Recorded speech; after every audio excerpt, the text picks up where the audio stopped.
Dracula کا نام ہم میں سے کس نے نہیں سنا ہوگا۔ بچپن سے اب تک کتنی کہانیاں سنی، کتنے ہی موویز آئی جس میں دکھاتے تھے کہ ڈریکولا خون پیتا ہے تو ڈریکولا ویمپائر تھا، یا ڈریکولا رات کے اندھیرے میں ہی نکل سکتا تھا، سورج کی روشنی سے جلا دے گی۔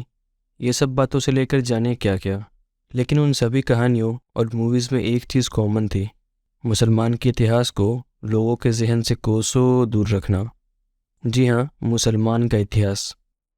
اب بھلا مسلمانوں کا ڈریکولا سے کیا کنیکشن؟ تو بہت ہی کم لوگ جانتے ہیں کہ ڈریکولا کوئی فکشنل کردار نہیں ہے، بلکہ ایک اصلی تاریخی کردار تھا جو کہ سلطنت عثمانیہ کے دور میں گزرا تھا۔ وہ سلطان محمد فاتح کے ساتھ ساتھ ہی پلا بڑا تھا، وہی سلطان فاتح جنہوں نے قسطنطنیہ فتح کیا تھا۔ ڈریکولا کی پیدائش ولاخیہ نام کے ایک شہر میں ہوئی تھی جو کہ موجودہ دور کے ارمینیا کے پاس ہے۔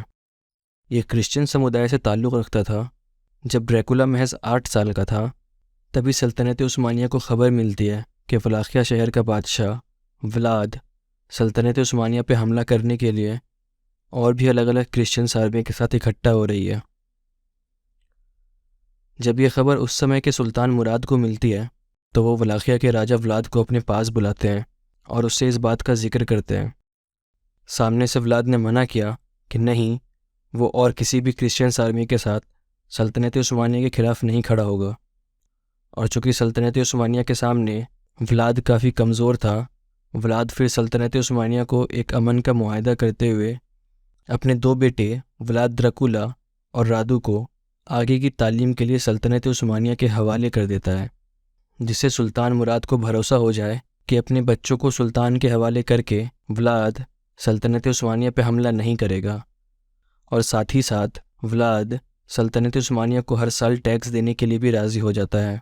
اب رادو اور ڈریکولا استنبول میں شہزادے کی طرح رہتے ہیں، جہاں وہ قرآنی تعلیم سے لے کر دنیاوی تعلیم حاصل کرتے ہیں۔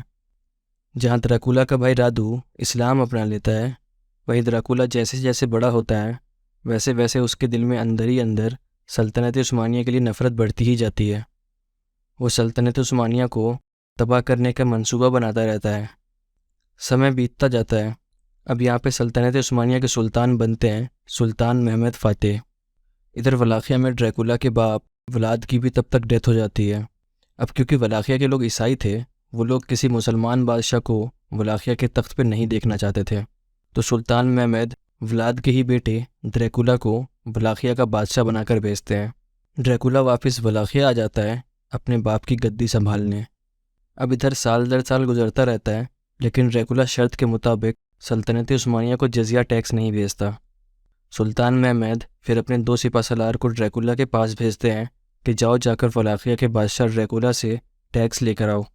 لیکن جب وہ سپہ سالار ڈریکولا کے پاس جاتے ہیں تو ڈریکولا ان سے اپنی پگڑی اتار کر سر جھکا کر دربار میں آنے کے لیے بولتا ہے، جبکہ ڈریکولا جب استنبول میں تعلیم حاصل کر رہا ہوتا ہے تو اسے اچھے سے پتہ ہوتا ہے کہ مسلمان بس اللہ کے سامنے ہی سر جھکاتے ہیں، اور ہوتا بھی کچھ ایسے ہی ہے۔ وہ سپہ سالار اپنی پگڑی نہیں اتارتے اور ڈریکولا کے سامنے سر جھکانے سے منع کر دیتے ہیں۔ تو ڈریکولا ان سے بولتا ہے کہ ٹھیک ہے، اگر پگڑی نہیں اتارنی تو آج کے بعد کبھی اتار بھی نہیں پاؤ گے، اور پھر ان دونوں سپہ سالار کے سر میں وہ موٹے موٹے کیل ٹھوک دیتا ہے، جس سے ان دونوں سپہ سالار کی موت ہو جاتی ہے۔ اب یہاں پہ یہ سیدھا سیدھا سلطنت عثمانیہ کو جنگ کا پیغام تھا۔ سلطان محمد پھر 20,000 کا لشکر ولاخیہ بھیجتے ہیں، جس کے کمانڈر حمزہ پاشا ہوتے ہیں، اور ان کا مقصد یہ ہوتا ہے کہ ڈریکولا کو زندہ یا مردہ پکڑ کر لائیں۔ اب چونکہ ڈریکولا خود ترکوں کے ساتھ پلا بڑا تھا، اسے ترکوں کے ایک ایک حربے کے بارے میں پتہ تھا، ترکوں کی کمزوریاں بھی اسے پتہ تھی۔ جب 20,000 کی لشکر ولاخیہ پہنچتی ہے تو ڈریکولا گھات لگا کر سب کو قتل کر دیتا ہے۔ اب ڈریکولا 20,000 ترکی سپاہی کو مار تو دیتا ہے، پر اسے پتہ تھا کہ اس حرکت کے بعد سلطنت عثمانیہ چپ نہیں بیٹھے گی اور اب ترکوں کی لاکھوں کی تعداد میں جنگجو سپاہی آئیں گے۔ تو یہاں پہ ڈریکولا پھر ہنگری کے بادشاہ کے پاس جاتا ہے اور اس سے کرسچن آرمی کی ڈیمانڈ کرتا ہے، اور تحفے کے طور پر ڈریکولا ہنگیرین کنگ کو 25,000 کان دیتا ہے۔ جی ہاں، کان۔ یہ کان انہی ترکی سپاہیوں کے تھے جنہیں ابھی ابھی ڈریکولا نے شکست دیا تھا۔ اب سلطان محمد کو بھی یہاں سمجھ آ جاتا ہے کہ اتنا آسان نہیں ہوگا ڈریکولا کا قتل کرنا۔ پھر سلطان محمد فاتح خود لاکھوں کی لشکر لے کر ولاخیہ آتے ہیں، جہاں پہ کئی دن تک جنگ چلتی ہے، پر یہاں پہ ڈریکولا کی ہار ہوتی ہے۔ آخر ڈریکولا شہر چھوڑ کر بھاگ کھڑا ہوتا ہے۔ جب سلطان محمد کی یہاں پہ جیت ہوتی ہے، پھر ولاخیہ فتح کر کے جب سلطان محمد اندر داخل ہوتے ہیں تو انہیں یہاں 25,000 سے بھی زیادہ لوگ، بچے، بوڑھے، عورتیں 5 سے 7 کلومیٹر دائرے میں امپیل کیے ہوئے ملتے ہیں۔